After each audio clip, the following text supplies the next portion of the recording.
So, how to active Messenger on your Apple Watch? That's mean Messenger notification comes on your Apple Watch.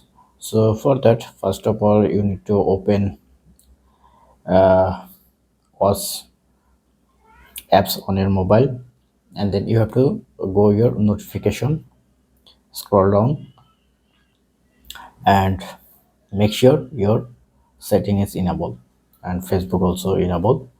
And now, suppose I want to send a message. Hi, and then you can see shutdown, it's connect with my this device. So you can also replay from here, like replay. Hi, and you can also replay hi, how are you, and send.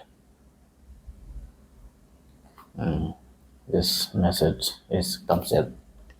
So this is how you can easily active Messenger on your Apple Watch and give a replay from there. So hope video helpful. Please thumbs up, and if you have any question, feel free to ask in the comment section below.